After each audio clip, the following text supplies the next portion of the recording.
So hello everyone, Swami Vivekananda AKR chemistry classes में आप सभी का स्वागत है।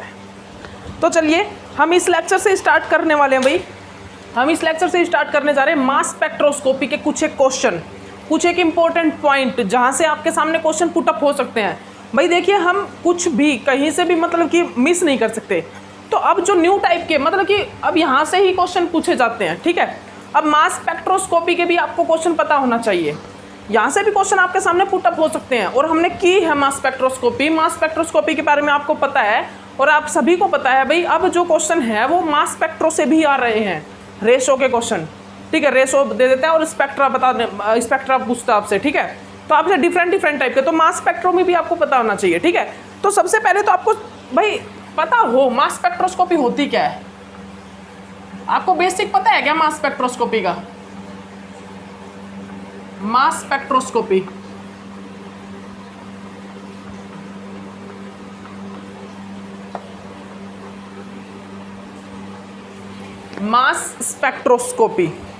जनरली ये जो मास स्पेक्ट्रोस्कोपी होती है ना, ये किसी भी हमें जैसे बायोलॉजी में भी यूज होता है, इसका केमिस्ट्री में भी बहुत यूज है। मतलब कि हम किसी भी केमिकल को, किसी भी कंपाउंड के, किसी भी एटम को, मतलब ये एक एग्जैक्ट मास, मतलब ये मास स्पेक्ट्रोस्कोपी से हम एक एग्जैक्ट मास को कैलकुलेट कर सकते हैं। याद रखिएगा, मैं आपको कुछ ज़्यादा नहीं बताऊंगा भाई, याद रखिएगा मैं कुछ ज़्यादा नहीं बताने वाला, आपको सिर्फ थोड़ा सा इंट्रोडक्शन दूंगा और जो मोस्ट इंपॉर्टेंट पॉइंट से जो क्वेश्चन आ सकते हैं वो चीज़ें डिस्कस करूंगा।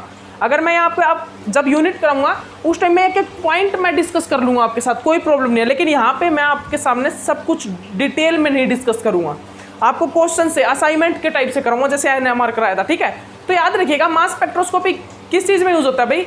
जनरली एग्जैक्ट मास को कैलकुलेट करने के लिए। क्या भाई? एग्जैक्ट मास को कैलकुलेट करने के लिए ये क्या होता है? एग्जैक्ट मास को कैलकुलेट करने के लिए मास स्पेक्ट्रोस्कोपी का यूज किया जाता है, ठीक है। ओके, याद रखिएगा इसमें हम चल सीधी सी बात है भाई, इसमें मोलर मास, मोलिकुलर मास जो इसको कैलकुलेट किया जाता है। ओके, और क्या बोलता है ये? यहाँ पर जो हम मास बाय चार्ज रेशो से, हम यहाँ पर जो मास बाय चार्ज रेशो से क्या देखते हैं? मास ऑफ कंपाउंड या मास ऑफ एटम, किसी भी मॉलिक्यूल का, किसी भी फ्रैगमेंट का, किसी भी कंपाउंड का जो मास है मास बाय चार्ज से देखते हैं। और यहाँ पर जो जेड है, जेड क्या है यहाँ पर? चार्ज, और वो हमेशा 1 होता है। जेड जो चार्ज की वैल्यू वो 1 होती है यहाँ पर, वो क्या होती है? 1 होती है यहाँ पर, ठीक है। तो अगर चार्ज की वैल्यू 1 होगी तो ऑब्वियसली जो मास की वैल्यू होगी वो सेम होगी, ठीक है। अगर मास डिवाइडेड बाय 1 कर दोगे तो जो मास की वैल्यू वही रहेगी सेम, ठीक है। उसके बाद ये क्या बोलता है भाई?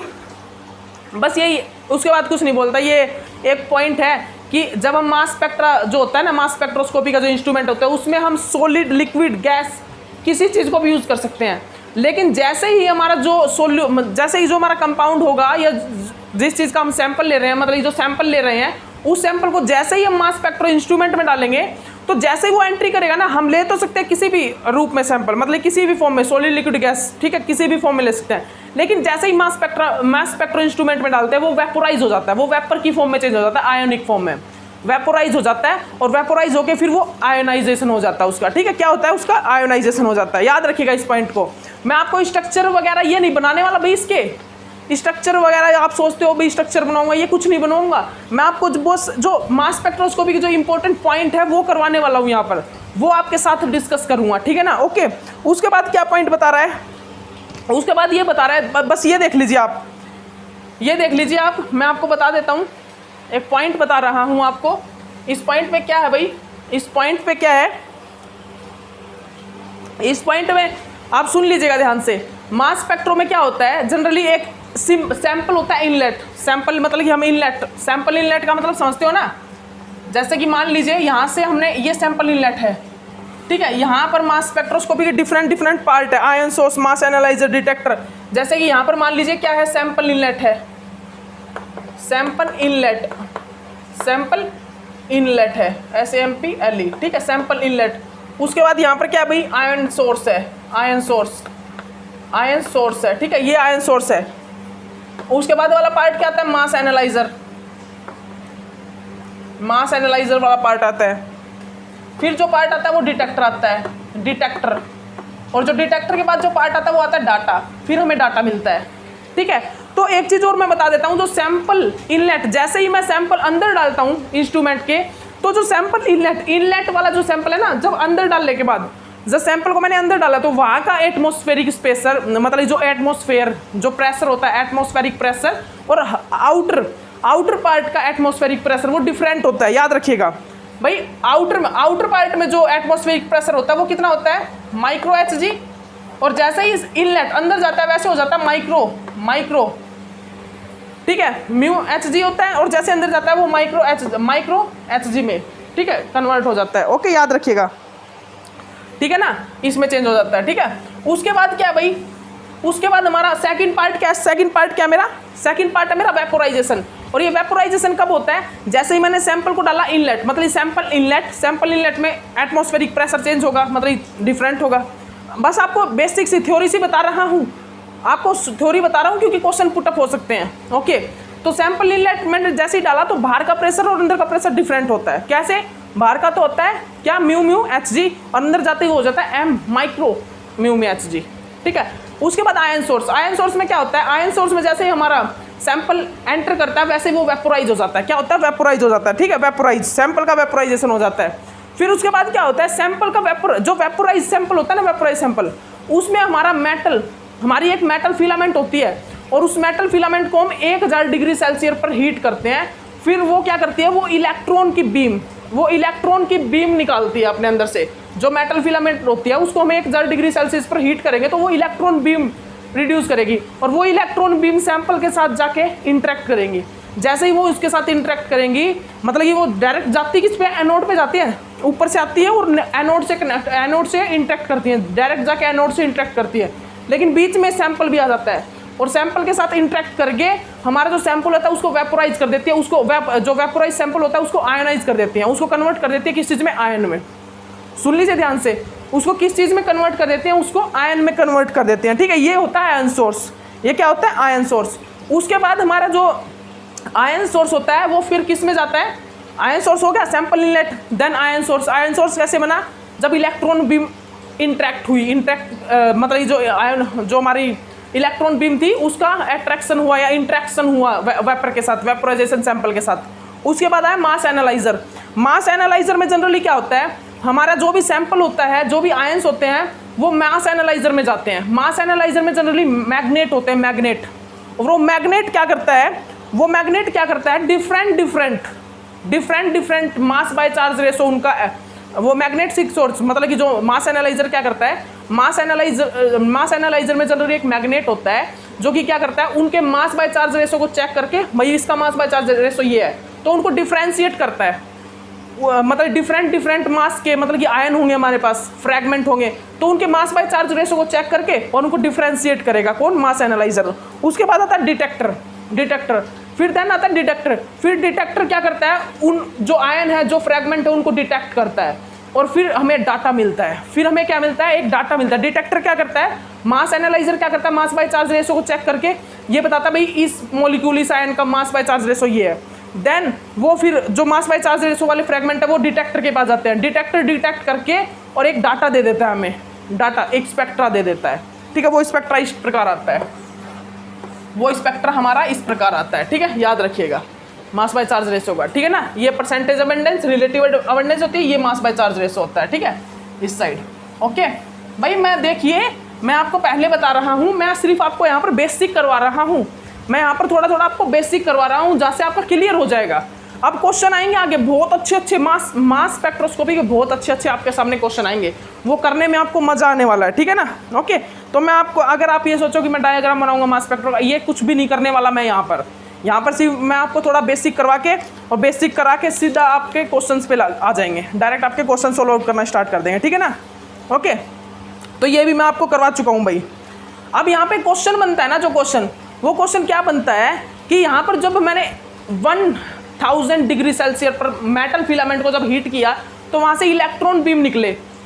वो जो इलेक्ट्रॉन बीम निकले वो उनकी एनर्जी कितनी होगी, तो उनकी एनर्जी आप लिख लीजिए, उनकी एनर्जी होगी 70 इलेक्ट्रॉन वोल्ट। 50 इलेक्ट्रॉन वोल्ट से 70 इलेक्ट्रॉन वोल्ट उनकी एनर्जी होगी। ध्यान से सुन लीजिए आप, उनकी एनर्जी कितनी होगी भाई, उनकी जो एनर्जी है वो कितनी होगी, 50 इलेक्ट्रॉन वोल्ट। उनकी जो एनर्जी है वो कितनी होगी भाई, वो एनर्जी होगी 50 इलेक्ट्रॉन वोल्ट से 70 इलेक्ट्रॉन वोल्ट। 50 इलेक्ट्रॉन वोल्ट से 70 इलेक्ट्रॉन वोल्ट उनकी एनर्जी होगी। तो देखिए ध्यान से सुनिएगा, हम इतना ज़्यादा भी हीट नहीं करते सैंपल को, मतलब कि उस मेटल फिलामेंट को इतना भी ज़्यादा हीट नहीं करते कि जो लिगेंड्स हैं, डिफरेंट लिगेंड्स या फिर अलग पार्ट, जैसे कि वेपोराइजेशन है, वेपर है मेटल फिलामेंट में जो लिगेंड्स है वो डिसोसिएट ही हो जाए, तो हम थोड़ा ही हीट करते हैं उसको, इतना भी ज़्यादा हीट नहीं करते, ठीक है। तो 1000 डिग्री सेल्सियस पर हीट करते हैं उसको, ठीक है। उसके बाद कंटिन्यूसली हीट नहीं करते, कंटिन्यूसली हीट करेंगे तो हमारा जो सैंपल होगा वो डिसोसिएट हो जाएगा, मतलब वो खराब हो जाएगा, ठीक है। तो कंटिन्यूसली हीट नहीं करते, ठीक है। तो वो इलेक्ट्रॉन बीम जो होती है वो कितनी होती है, 70 इलेक्ट्रॉन वोल्ट, ठीक है। वो जो इलेक्ट्रॉन बीम होती है वो 50 से 70 इलेक्ट्रॉन वोल्ट की इलेक्ट्रॉन बीम निकलती है वहाँ से, इलेक्ट्रॉन बीम। तो ये क्वेश्चन आ सकता है आपसे कि इलेक्ट्रॉन बीम कितने मतलब कि जो इलेक्ट्रॉन बीम होते हैं कितने इलेक्ट्रॉन वोल्ट की होती है वो, तो वो होती है 50 से 70 इलेक्ट्रॉन वोल्ट। और ये बहुत है भाई, ये मतलब कि ये किसी भी सैंपल को आयनाइज करने के लिए बहुत है, ये बहुत होती है, ठीक है। तो ये स्टैंडर्ड है, ये एक प्रकार से स्टैंडर्ड है, स्टैंडर्ड, ठीक है, स्टैंडर्ड फॉर्म है, आयनाइज करवाने के लिए एक स्टैंडर्ड फॉर्म है, ठीक है, 50 से 70 इलेक्ट्रॉन वोल्ट, ओके। ये क्या करता है जनरली, ये जनरली क्या करता है भाई, ये क्या करता है, ये सैंपल के साथ इंटरेक्ट करता है, ये सैंपल के साथ इंटरेक्ट करता है और सैंपल के बॉन्डिंग या नॉन बॉन्डिंग, जो बॉन्डिंग होंगे या नॉन बॉन्डिंग, वहाँ से इलेक्ट्रॉन को क्या करेगा, निकाल देगा। जैसे ही ये इलेक्ट्रॉन बीम, ये जैसे कि हमारा सैंपल है, ठीक है। तो सैंपल क्या, ये जैसे कि सैंपल है, इस सैंपल पे 70 इलेक्ट्रॉन वोल्ट के क्या पड़ेगी, एनर्जी। तो ये इसको क्या कर देगा, ये इसको आयोनाइज कर देगा। आयोनाइज मतलब कि यहाँ से एक इलेक्ट्रॉन को बाहर निकाल देगा, इस इलेक्ट्रॉन को, एक इलेक्ट्रॉन को बाहर निकाल के इसको क्या बना देगा भाई, कटायन रेडिकल बना देगा। इसको किस चीज़ में चेंज कर देगा, इसको चेंज कर देगा कटायन रेडिकल में। ये क्या करेगा भाई, इसको किस चीज़ में कन्वर्ट कर देगा, इसको कन्वर्ट कर देगा कटायन रेडिकल में। देख लीजिए ध्यान से, ये इसको कन्वर्ट कर देगा कटायन रेडिकल में। तो यही होता है बस यहाँ पर। अब हमको ये भी पता होगा, ये भी पता करना होगा कि यहाँ नॉन बॉन्डिंग और बॉन्डिंग, कहाँ से इलेक्ट्रॉन निकलेंगे, नॉन बॉन्डिंग से पहले निकलेंगे या बॉन्डिंग से निकलेंगे, कहाँ से निकलेंगे। तो ये चीज़ भी मैं आपको बताऊंगा, ऑर्डर बताएंगे इन सभी चीज़ों का आपको, ठीक है, आपको ऑर्डर बताएंगे। तो उसके बाद मोस्ट इंपॉर्टेंट एक मेरे पास क्वेश्चन आता है, उसके बाद मेरे सामने एक बहुत इंपॉर्टेंट क्वेश्चन आता है, वो पुटअप होता है। तो वो क्वेश्चन क्या है, जनरली वो क्वेश्चन क्या है भाई, वो क्वेश्चन आपको आपके सामने डिस्कस करना है मुझे। वो क्वेश्चन ये है कि हम यहाँ पर 70 इलेक्ट्रॉन वोल्ट की एनर्जी ही क्यों लेते हैं, कम क्यों नहीं ले सकते, इफिशियंसी को इंक्रीज करने के लिए भाई, इफिशियंसी। क्योंकि जनरली ऑर्गेनिक जो मेरे सैंपल होते हैं वो 5 से 15 इलेक्ट्रॉन वोल्ट, क्या भाई 5 से 15 इलेक्ट्रॉन वोल्ट पे क्या हो जाते हैं, आयोनाइज हो जाते हैं। बट कुछ एक होते हैं, कुछ एक कॉम्प्लेक्स ऐसे होते हैं, कुछ एक कंपाउंड ऐसे होते हैं जो 5 से 15 पे नहीं होते, ज़्यादा इलेक्ट्रॉन वोल्ट एनर्जी चाहिए होती है। तो इफिशियंसी, आयोनाइज करवाने की इफिशियंसी को इंक्रीज करने के लिए मैं क्या करता हूँ, मैं 50 से 70 इलेक्ट्रॉन वोल्ट की एनर्जी का यूज़ करता हूँ। मैं क्या करता हूँ, 50 से 70 इलेक्ट्रॉन वोल्ट की एनर्जी का यूज़ करता हूँ, ठीक है, याद रखिएगा, आयोनाइज कराने के लिए, ठीक है ना, ओके। उसके बाद देन इसके बाद क्या भाई मेरा पॉइंट, इसके बाद मेरा पॉइंट क्या भाई देखिएगा ध्यान से। इसके बाद मेरा पॉइंट है, जब मेरा सैंपल आयोनाइज हो जाता है ना, तो मैंने बताया था मास एनालाइजर में, तो मास एनालाइजर में क्या होते हैं, मास एनालाइजर में भाई एक्सेलरेटिंग प्लेट और फोकसिंग प्लेट होती है। कौन सी प्लेट भाई, मास एनालाइजर में कौन सी होती है, एक्सेलरेटिंग प्लेट, एक्सेलरेटिंग प्लेट, ये इंट्रोडक्शन है, कर लीजिए। एक्सेलरेटिंग प्लेट, एक्सेलरेटिंग प्लेट और फोकसिंग प्लेट, फोकसिंग प्लेट, ठीक है। तो मेरा जो आयन सोर्स है वो एक्सेलरेटिंग प्लेट और फोकसिंग प्लेट से होके गुजरता है, यहाँ से पास आउट होता है, ठीक है। मास एनालाइजर में होता है ये सब कुछ पार्ट जो है मास एनालाइजर में होते हैं, कहाँ पर, एक्सेलरेटिंग प्लेट और फोकसिंग प्लेट, ठीक है, एक्सेलरेटिंग प्लेट और फोकसिंग प्लेट, ठीक है, ठीक है ना। तो इससे होते हुए एक्सेलरेटिंग प्लेट और फोकसिंग प्लेट से होते हुए वो मास एनालाइजर में जाते हैं। मास एनालाइजर में उनको क्या मिलता है, वो मैग्नेटिक फील्ड। वहाँ से मैग्नेटिक फील्ड क्या करता है, उसको मास बाय चार्ज रेशो से डिफरेंशिएट कर देता है। क्या, हमारा जो आयन सोर्स है वो एक्सेलरेटिंग प्लेट और फोकसिंग प्लेट से होते हुए मास एनालाइजर में एंट्री करता है। मास एनालाइजर में उसे मैग्नेटिक फील्ड मिलता है। मैग्नेटिक फील्ड क्या करता है, उसको डिफरेंशिएट कर देता है mass by charge ratio check करके, भाई किसका मास बाय चार्ज रेशो क्या है, उससे डिफरेंशिएट कर देगा। ओके, याद रखिएगा इस पॉइंट को।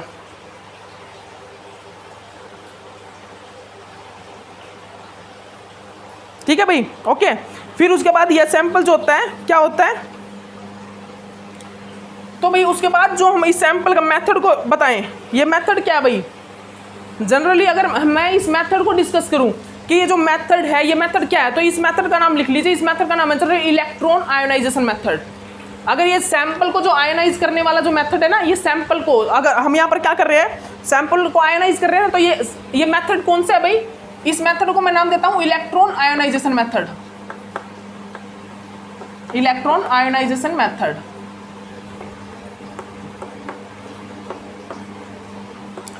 इस सैंपल को मैं क्या नाम देता हूं? इलेक्ट्रॉन आयोनाइजेशन मेथड, मैं इसको नाम देता हूं। ठीक है, याद कर लीजिए इसको अच्छे से, इस सैंपल को आप अच्छे से याद कर लीजिए।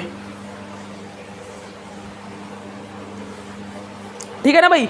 इसके बाद लास्ट में क्या आता है, एक और पॉइंट लिखिए, ये बहुत इंपॉर्टेंट पॉइंट है मैं जो लिखवा रहा हूं आपको। ये बेसिक है और ये बेसिक बहुत इंपॉर्टेंट है क्वेश्चंस को सॉल्व आउट करने के लिए। क्वेश्चंस को ये मैं बहुत क्वेश्चन आएंगे यहाँ से, क्वेश्चन पुटअप होंगे आपके। ठीक है ना? ओके, उसके बाद क्या है यहाँ बताता हूँ, एक मिनट रुकिएगा।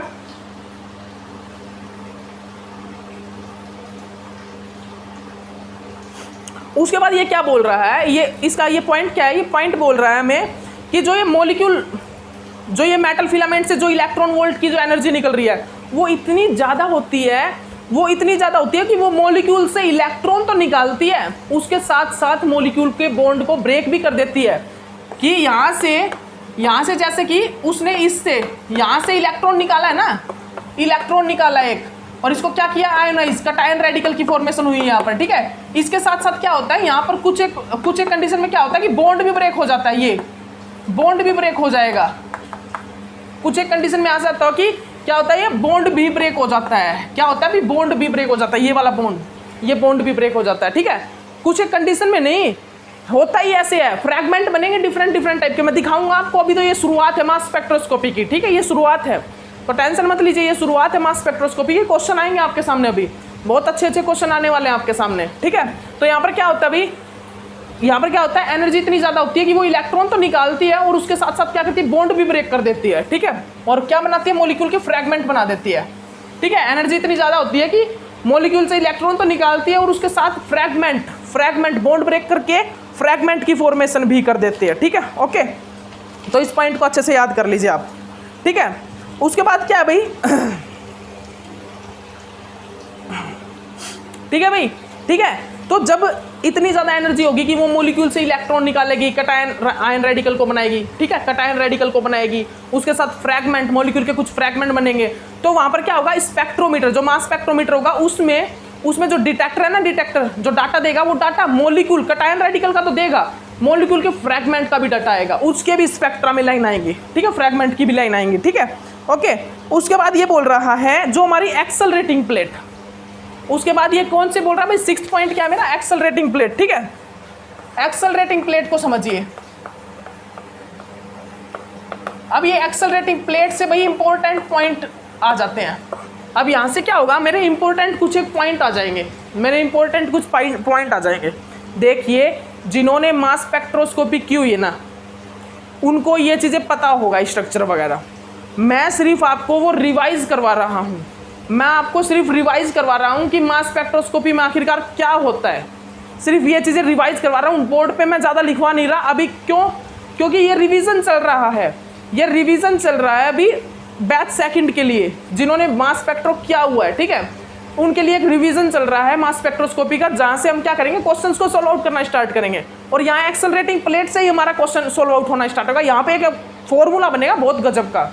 तो यहाँ पर क्या होता है भाई, यहाँ पर क्या होता है, जब मेरे मॉलिक्यूल के आयन फ्रैगमेंट, मॉलिक्यूल के जो आयन होते हैं, फ्रैगमेंट्स होते हैं, वो जब मूव करते हैं एक्सेलरेटिंग प्लेट से, तो जो एक्सेलरेटिंग प्लेट से जब वो मूव करते हैं ना, तो उनको क्या लगता है, आयन सोर्स को, फ्रैगमेंट को क्या महसूस होता है भाई, उनको काइनेटिक एनर्जी मिलती है, उनको मूव करने में काइनेटिक एनर्जी मिलती है। ठीक है, वो मूव होते हैं किसके कारण, क्योंकि एक्सेलरेटिंग प्लेट उनको काइनेटिक एनर्जी प्रोवाइड करती है। और काइनेटिक एनर्जी कैसे प्रोवाइड करती है, पोटेंशियल डिफरेंस के कारण।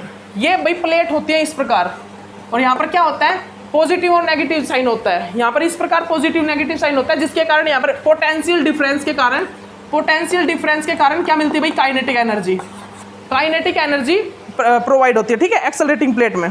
ठीक है, इस पोटेंशियल डिफरेंस के कारण क्या मिलता है भाई, जैसे कि मेरा मॉलिक्यूल में जो आयन सोर्स है, फ्रेगमेंट्स है, वो मूव करते हैं, वो मूव करते हैं किसके कारण, किसके कारण, एक्सेलरेटिंग प्लेट क्या कर रही है, पोटेंशियल डिफरेंस के कारण एक काइनेटिक एनर्जी प्रोड्यूस कर रही है, जो काइनेटिक एनर्जी हमारे आयन सोर्स को, फ्रेगमेंट को आगे की तरफ धकेल रही है, आगे की तरफ मूवमेंट करवा रही है फॉरवर्ड डायरेक्शन में, ठीक है। और वो काइनेटिक एनर्जी किसके कारण प्रोड्यूस हो रही है, जो हमारी काइनेटिक एनर्जी क्या होती है, हाफ एम स्क्वायर, ठीक है। और किसके कारण प्रोड्यूस हो रही है भाई, वो पोटेंशियल डिफरेंस, चार्ज के पोटेंशियल डिफरेंस के कारण। जैसे कि ये है पॉजिटिव, ये है नेगेटिव, तो ये डिफरेंस किस चीज का, चार्ज का, और चार्ज के डिफरेंस के कारण क्या जनरेट हो रहा है, पोटेंशियल डिफरेंस। तो ये तो जेड क्या है, चार्ज, और वी क्या है, पोटेंशियल डिफरेंस। तो जेड चार्ज के डिफरेंस के कारण यहाँ पर पोटेंशियल डिफरेंस जनरेट हो रहा है, और जिस पोटेंशियल डिफरेंस से हमारी काइनेटिक एनर्जी प्रोड्यूस हो रही है, क्या भाई, काइनेटिक एनर्जी प्रोड्यूस हो रही है किससे, हमारे चार्ज के पोटेंशियल डिफरेंस से, ठीक है। तो इस फॉर्मूले को लिख लीजिए आप, इस फॉर्मूले को लिख लीजिए।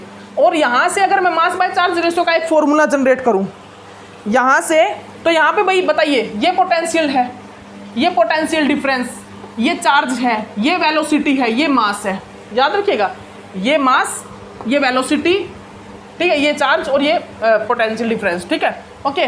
तो अगर मैं यहाँ से मास बाय चार्ज रेशियो को कैलकुलेट करना चाहूँ, मास बाय चार्ज रेशियो यहाँ से क्या निकलेगा भाई, मास बाय चार्ज रेशियो यहाँ पर आएगा 2v divided by v square. ये फॉर्मूला लिख लीजिए आप सभी, इस फॉर्मूले को आप लिख लीजिए इक्वेशन फर्स्ट, इस फॉर्मूले को आप सभी नोट डाउन कर लीजिए। क्या है भाई, ये इक्वेशन फर्स्ट है मेरी, ये क्या है, ये मेरी इक्वेशन फर्स्ट है, सभी नोट डाउन कर लीजिए इसको, इक्वेशन फर्स्ट है, ठीक है, इक्वेशन फर्स्ट, ओके। इसके बाद क्या होता है भाई, इसके बाद क्या होता है जनरली यहाँ पर, ये नोट डाउन कर लीजिए इसको सभी स्टूडेंट नोट डाउन कर लीजिए, ठीक है, ओके। फिर इसके बाद क्या होता है, ये तो भाई एक्सेलरेटिंग प्लेट में मूवमेंट हो गई भाई आयन की और फ्रैगमेंट की, आयन और फ्रैगमेंट जो थे मेरे, वो क्या हुए, वो हमारे एक्सेलरेटिंग प्लेट से मूव कर गए, एक्सेलरेटिंग प्लेट से, किसके कारण, क्योंकि एक्सेलरेटिंग प्लेट ने पोटेंशियल डिफरेंस के कारण एक काइनेटिक एनर्जी रिड्यूस की, उस काइनेटिक एनर्जी ने फ्रैगमेंट और आयन को मूव करवा दिया, ठीक है, ओके। देन हमारा क्या हुआ, फिर हमारा जो मोलिकुलर थे, जो आयंस थे, वो क्या मास एनालाइजर में, किस में गए भाई, मोलिकुलर और आयन एक्सेलरेटिंग प्लेट और फोकसिंग प्लेट से शिफ्ट निकल के किस में गए, मास एनालाइजर में एंट्री की उसने। जो हमारे मोलिक्यूल थे, आयन थे, वो एक्सेलरेटिंग प्लेट, वो किससे, एक्सेलरेटिंग प्लेट और भाई फोकसिंग प्लेट, जो हमारी फोकसिंग स्लाइड्स थी, जनरली हम क्या बोलते हैं उनको, फोकसिंग स्लाइड। भाई स्ट्रक्चर देखा होगा आपने मास स्पेक्ट्रो का, मास स्पेक्ट्रोमीटर का स्ट्रक्चर देखा है ना, तो वहां पर एक्सेलरेटिंग प्लेट और फोकसिंग स्लाइड्स आती हैं, और उसके बाद क्या आता है, मास एनालाइजर, उसके बाद वहां पर आता है मास एनालाइजर, ठीक है, मास एनालाइजर आता है, ठीक है, मास एनालाइजर। अब जैसे ही हमारा जो मोलिकुलर आयन और जो फ्रैगमेंट है वो मास एनालाइजर में एंट्री करते हैं, वो जैसे ही मास एनालाइजर में एंट्री करते हैं तो क्या होता है भाई,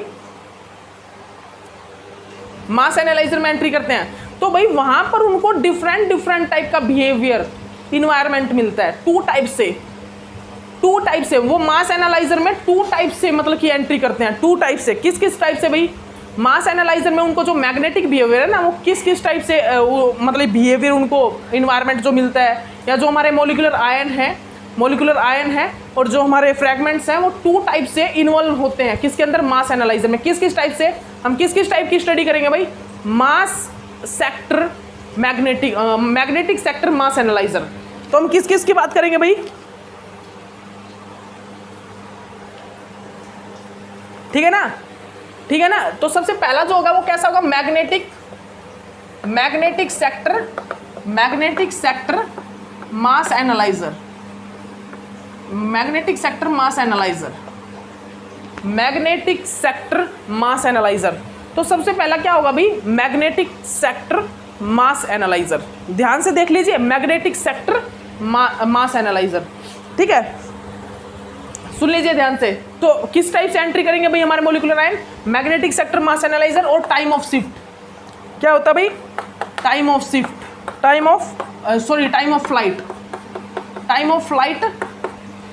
फ्लाइट मास एनालाइजर। तो भाई जो हमारे मोलिकुलर आयन और फ्रैगमेंट्स है वो किस टाइप से एंट्री करते हैं, मैग्नेटिक सेक्टर मास एनालाइजर और time of flight mass analyser. क्या मैग्नेटिक सेक्टर मास एनालाइजर और time of flight mass analyser. इस टाइप से मॉलिक्यूल एंट्री करते हैं हमारे किसमें, मास स्पेक्ट्रोमीटर में, ठीक है। तो एंट्री करने के बाद हम जो यहाँ पर स्टडी करते हैं ना जनरली, वो स्टडी करते हैं मैग्नेटिक सेक्टर मास एनालाइजर को। किस चीज़ को भाई, मैग्नेटिक सेक्टर मास एनालाइजर को स्टडी करते हैं। तो यहाँ पर मैग्नेटिक सेक्टर मास एनालाइजर में जनरली क्या होता है, हम यहाँ पर मैग्नेटिक सेक्टर, क्योंकि भाई जनरली हम इसी चीज़ को पढ़ते हैं, टाइम ऑफ फ्लाइट को नहीं स्टडी करते, time of flight mass analyser को नहीं करते, हम मैग्नेटिक सेक्टर को स्टडी करते हैं। क्योंकि मैंने स्टार्टिंग में बताया था मास एनालाइजर में उसको मैग्नेटिक फील्ड प्रोवाइड होता है, मैग्नेटिक फील्ड का इन्वायरमेंट उसको मिलता है, ठीक है। हमारे जो मोलिकुलर आयन और फ्रेगमेंट होते हैं उनको मैग्नेटिक फील्ड का इन्वायरमेंट मिलता है। तो उसमें क्या होता है भाई, जनरली यहाँ से हमारे क्या होता है, यहाँ से हमारे मोलिकुलर आयन फ्रेगमेंट जो है वो निकलते हैं, और ये हमारा मैग्नेट होता है एक प्रकार से, ठीक है। और वो मैग्नेट क्या होता है, ये डिटेक्टर होता है, यहाँ पर डिटेक्टर होता है। यहाँ से हमारे मोलिकुलर आयन फ्रेगमेंट निकलते हैं और ये इस प्रकार से, ठीक है। और ये एक फिक्स पाथ होता है, ये वाला जो है ये मैग्नेट है, जनरली ये मैग्नेट है, ठीक है। ये जैसे ही मेरे मोलिकुलर आयन और फ्रेगमेंट यहाँ से निकल रहे हैं तो ये मैग्नेट क्या कर रहा है, ये मैग्नेट क्या कर रहा है, उनका जो हमारे मोलिकुलर आयन और फ्रेगमेंट है उनका मास बाय चार्ज रेशो देख के उनको भाई सर्कुलर पाथ में मूव करवा रहा है। जो मेरे मोलिकुलर आयन है फ्रेगमेंट है उनको सर्कुलर पाथ में मूव करवा रहा है, ठीक है। उन किसके बेस पे कैसे मूव करवाएगा, उनकी रेडियस किस चीज़ पे डिपेंड करेगी, जो मास बाय चार्ज रेशो है, जो डिफरेंट फ्रेगमेंट है और जो हमारे मोलिकुलर आयन है उनकी रेडियस उनको मूव करवाएगा ना, तो उनकी रेडियस तो बनेगी तो उनकी रेडियस किस चीज़ पे डिपेंड करेगी, किस चीज़ पे, उनके मास बाय चार्ज रेशो पे। और रेडियस किस चीज़ पे डिपेंड करती है, उसके मास बाय चार्ज रेशो पे। तो भाई इस डिटेक्टर के पास पहुंचने के लिए एक फिक्स रेडियस है। अगर मास बाय चार्ज रेशो, अगर हमारे फ्रेगमेंट हमारे मोलिकुलर आयन का मास बाय चार्ज रेशो अगर इस डिटेक्टर के लिए जो फिक्स रेडियस है वैसी होगी, उतनी रेडियस होगी, तो हमारा डिटेक्टर डिटेक्ट कर लेगा फ्रेगमेंट को और आयन को, मोलिकुलर आयन को। अगर फिक्स नहीं है तो डिटेक्ट नहीं कर पाएगा। तो जो हमारे मोलिकुलर आयन, ठीक है, जो हमारे मोलिकुलर आयन होंगे, फ्रेगमेंट्स होंगे, ठीक है, ये मोलिकुलर आयन है, ये फ्रेगमेंट है जनरली, ठीक है। तो जो मोलिकुलर आयन हैं, जो फ्रेगमेंट्स हैं, वो फिक्स रेडियस में आ रहे होंगे तो उनको तो डिटेक्ट करके लाइन दे देगा, लेकिन जो फिक्स रेडियस में नहीं आ रहे उनकी लाइन नहीं दे पाएगा। लेकिन हम जब मास स्पेक्ट्रम देखते हैं ना, तो वहाँ पर भाई सभी फ्रेगमेंट्स के, सभी मोलिकुलर आयन के लाइन हमें मिलती है। वाई, क्यों? क्योंकि मास स्पेक्ट्रोमीटर जो होता है उसके इंस्ट्रूमेंट के अंदर एक ऐसा इंस्ट्रूमेंट लगा होता है जो क्या करता है, मैग्नेटिक फील्ड स्कैनिंग। और वो मैग्नेट फील्ड स्कैनिंग क्या होती है, सुन लीजिए ध्यान से, वो मैग्नेट फील्ड स्कैनिंग क्या होती है, वो मैग्नेट फील्ड स्कैनिंग क्या करती है, ये जो different mass by charge ratio है ना, ये जो डिफरेंट मोलिकुलर आयन फ्रेगमेंट्स हैं जो कि इस फिक्स रेडियस के इक्वल नहीं है, वो मैग्नेटिक फील्ड स्कैनिंग क्या करता है, इनके मास बाय चार्ज रेशो को भी, इनके मास बाय चार्ज रेशो की जो रेडियस है उनको भी इस रेडियस के इक्वल कर देता है। वो मैग्नेटिक फील्ड स्कैनिंग क्या करती है, इसके मास बाय चार्ज रेशो की जो रेडियस है उस रेडियस को इस फिक्स रेडियस के इक्वल कर देगा। देन इनका भी हमें क्या मिलने लग जाएगा, क्या मिलेगा, इनका भी हमें एक स्पेक्ट्रा मिले, इस स्पेक्ट्रा में लाइन मिलेगी, इन फ्रेगमेंट की भी लाइन मिलेगी। तो हमारे भाई इन मास बाय चार्ज रेशो के जो फ्रेगमेंट है, जो मोलिक्यूल है, उनकी भी हमें लाइन मिलती है, इस कारण मिलती है बिकॉज वहाँ पर मैग्नेटिक फील्ड स्कैनिंग होती है। Magnetic field scanning other molecular ion हैं और जो फ्रेगमेंट्स हैं उनके भी हमें लाइन प्रोवाइड करवाती है। उसका कारण ये होता है क्योंकि वहाँ पर मैग्नेटिक फील्ड स्कैनिंग होती है, ठीक है। तो ये आपको पता होगा जनरली, मैं तो आपको बेसिक करवा रहा हूँ एक, ठीक है, मैं तो आपको एक बेसिक बता रहा हूँ यहाँ पर क्या क्या होता है, ठीक है, ओके, ठीक है भाई। अब देन देखिए यहाँ पर क्या होगा भाई, देन हम यहाँ मैग्नेटिक सेक्टर मास एनालाइजर, तो यहाँ पर भाई जनरली मैग्नेटिक सेक्टर मास एनालाइजर में हम क्या स्टडी कर रहे हैं, मैग्नेटिक सेक्टर मास एनालाइजर में हम क्या स्टडी कर रहे हैं, ये मैग्नेट भाई जो हमारे मोलिकुलर आयन होंगे, जो हमारे फ्रेगमेंट होंगे, उनको मैग्नेटिक फील्ड तो देगा ना, उनको मैग्नेटिक फील्ड दे रहा है तभी तो ये सर्कुलर पाथ में मूव कर रहे हैं। जो मेरे मोलिकुलर आयन यहाँ से आए हैं, ये जो मोलिकुलर आयन मेरे यहाँ से आए, ये ऐसे जाएंगे और ये मैग्नेट क्या करेगा, इनको मैग्नेटिक फील्ड प्रोवाइड करेगा, तो ये भाई मूव तो करवाएगा ना। तो भाई मैं बता देता हूँ, यहाँ पर इनके मूव होने के कारण, इन फ्रैगमेंट, इन मोलिकुलर आयन के मूवमेंट होने के कारण यहाँ पर एक फोर्स जनरेट होता है जिसका नाम होता है सेंट्रीफ्यूगल फोर्स। एक फोर्स जनरेट होता है सेंट्रीफ्यूगल फोर्स। तो हम यहाँ से ही हम क्या देखेंगे, यहाँ से हम देखेंगे जो magnetic field mass by charge ratio, जो हमारा मास बाय चार्ज रेशो है, मास बाय चार्ज रेशो जो मैग्नेटिक सेक्टर मास एनालाइजर से ही हम देखेंगे जो मैग्नेटिक फील्ड है, magnetic field mass by charge ratio पर किस प्रकार डिपेंड करता है। ठीक है, magnetic field mass by charge ratio पर किस प्रकार डिपेंड करता है, ये फाइंड आउट करना हमें। मैग्नेटिक सेक्टर मास एनालाइजर में हम क्या देखें, अब हम ये देखेंगे कि जो मास बाय चार्ज रेशो होता है ना, मास by charge ratio molecular ion का, फ्रेगमेंट का, वो मैग्नेटिक फील्ड पर किस प्रकार डिपेंड होता है, या फिर मैं बोलूँ magnetic field mass by charge ratio पर किस प्रकार डिपेंड करता है। ठीक है, तो हम इसको डिस्कस करेंगे। तो सुन लीजिए ध्यान से, जो हमारे मॉलिक्यूलर आयन आते हैं, फ्रेगमेंट आते हैं, वो क्या है भाई, वो यहाँ से आएंगे और मैग्नेटिक फील्ड क्या करेगा, इनको मैग्नेटिक फील्ड प्रोवाइड करेगा, इन मॉलिक्यूलर आयन इन फ्रेगमेंट को। तो भाई ये जितना ज़्यादा मैग्नेटिक फील्ड प्रोवाइड करेगा ना, उतना ही ज़्यादा यहाँ पर सेंट्रीफ्यूगल फोर्स, सेंट्रीपिटल फोर्स या सेंट्रीफ्यूगल फोर्स जनरेट होगा। क्यों? बिकॉज ये फिर मूव करेंगे, ऐसे मूव करते हैं ना, ये एक रेडियस तो बनती है ना, ये एक रेडियस बनती है यहाँ पर, ठीक, रेडियस बनती है। तो यहाँ पर क्या होता है, जब ये इस प्रकार मूव करते हैं यहाँ पर फ्रैगमेंट और मॉलिक्यूलर आयन, तो यहाँ पर क्या होता है, एक सेंट्रीफ्यूगल फोर्स जनरेट होता है। तो वो सेंट्रीफ्यूगल फोर्स डिपेंड करता है मैग्नेटिक फील्ड पर।